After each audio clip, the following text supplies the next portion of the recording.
Kaixo, oraingo honetan 6B atazaren nondik norakoak azalduko dizkizuet. Horretarako dinamika bat proposatu diet ikasleei, bai, modu asinkronoan landu dezaten. Eta bideo tutorial baten bitartez azalpen eta erabilera ezberdinak erakutsi dizkiet.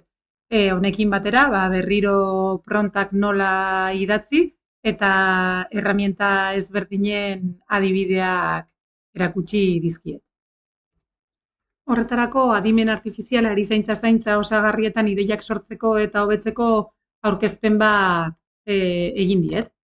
Testu inguruan, gure espezialitate sanitarioan, sormena eta berrikuntza ezinbestekoak direla argi dago, eta horretarako adimen artifizialak lagundu diezaguke ideiak sortzen, bai hobetzen eta baita azkartzen, baina beti ere gure irizpide profesionala errespetatuz.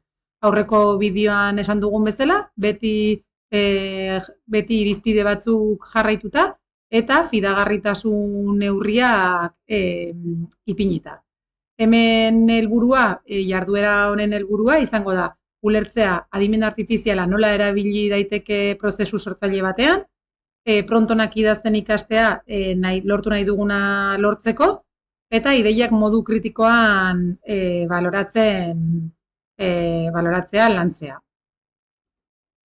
Orduan, zer da prozesu sortzaile bat? Prozesu sortzaile bat, ideia berriak eta erabilgarriak sortzeko pausuen multzoa izango litzateke.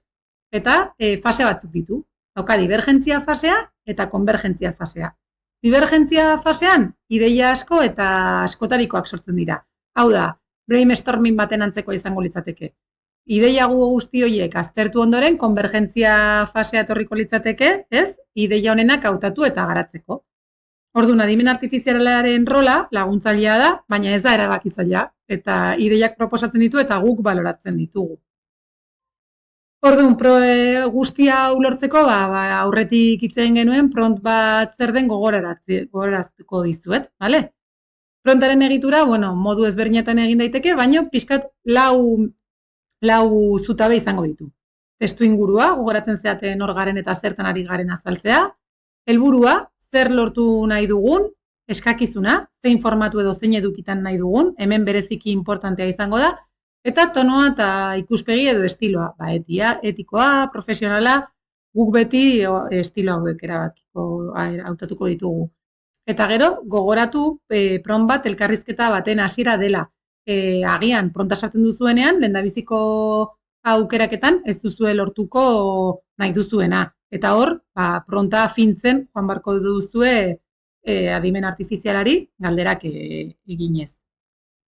Eta gero, pront on baten egitura, esan dugu, testu ingurua, ni lanbide heziketako osasun prozeduretako ikaslea naiz, helburua, nire proiektuetarako ideia berriak sortu nahi ditut, irakasleak proiektu hau gauzatzeko esan digu gelan, eta hori gauzatzeko ideiak beharko nituzke, eta gero eskakizuna, orduan, nahi ditut 5 proposamen praktiko errealista, edo nahi ditut 4 taula batean ideia guztien sailkapena, edo tonua, gero, erabili ikuspegi etiko eta gizatiarra. Jarraitzen dugu. Orduan nik zuei orain guzti hau jakinda zer eskatuko dizu. Lehendabiziko adibidea. ChatGPT erabiliz testu bidezko ideia bat sortzea. Hemen helburua pazientearen arreta hobetzeko ideia berriak lortzea izango da. Nik gomendatzen dizuet, prontean, sortu 10 ideia praktiko pazienteen komunikazioa hobetzeko ospitale batean ikuspegi bioetiko eta paziente zentralizatua erabiliz. Eta gero hor, emaitzetan, emaitza ezberdinak eman ditazke, Eta hor, aukeratu beharko genuke, zein dain erabiligarriena. Goazen orain Geminira, eta idatziko diogu, prontean daukaguna, zer esaten digun. Orduan Geminira goaz, eta Geminik ondorengoa erantzuten digu, entzute aktiboa, empatiarako lehenestea, autonomia eta errespetua, informazio argia, egokitua, erabakia partekatuak sustatzea, pribatutasuna, emaitza ezberdinak ematen dizkigu. Eta ChatGPTen berdina egin dugu, erizaintza osagarrietako zikloko irakaslea naiz, ikasleak pazientearen komunikazioari buruzko lanketa egin behar dute, sortu 10 ideia. Eta hemen ere ikusten duzue, neri hemengoa gehiago gustatzen zait, lehen hitza zure protokoloa, pazientearen hizkuntza sinplean komunikazio gida, emozio kolore sistema bisuala, bai, hemen ere aukerak ematen dizkigu. Orduan gero guk emaitzen artean, erabaki barko genuke, aurretik ikusi dituzuen proposamen horietan zein izango litzateken guretzako egokienak direnak. Bai. Orduan, ideiak baloratzea hemen bigarren fase hortan asartuko ginateke, konvergentzia fasea dela, eta hemen adimen artifizialak proposatutako ideiak baloratzeko irizpidea jarrituko genituzke. Ze koherentzia dauka erronkarekin. Errealiza garritasuna, ze batzutan ematen dizkigun ideiak, oso politak dira, baina ez daukate realitatearekin zer ikusia. Balio etiko eta profesionalak, berrikuntza maila, bai? Orduan hor ja, taldeka 2-3 taldetan jarri ditzazkegu ikasleak, eta egokienak aukeratu ditzazten. Eta gero jarduera egin ondoren, hausnarketa eta ondorioak galdetu ditzazkegu ikasleei, ez? Nola lagundu dizu adimen artifizialak ideiak sortzen ba? Zer harritu zaizu gehien? Zein mugarekin egin duzu topo? Vale?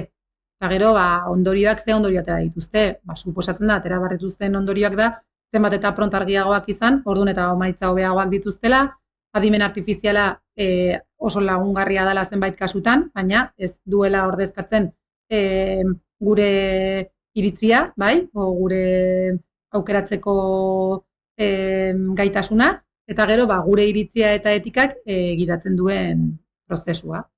Orduan hemen, adibidez, gogoratu beharko genuke, prontonak idatzea oso importantea dela, erramienta ezberdinak ditugula egiten dugun gauzen arabera, eta, beti gero guk egin beharko dugula konvergentzia fase hori ideiak aukeraketa, eta zure sormena dela prozesuaren gidaria azken finean. Amaitzeko, azkeneko jarduera bat proposatu diezaiokegu ikaslei, adibidez, sortu 8 ideia sortzaile, erizaintza osagarrietako ikaslek, paziente kronikoen bizi kalitatea hobetzeko proiektu batean erabili ditzaketen jarduera edo tresnei inguruan.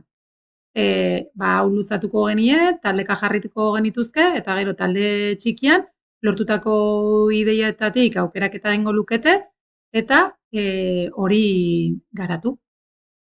Hau da dena, eta espero bideo tutoriala baliagarria izatea. Mila esker.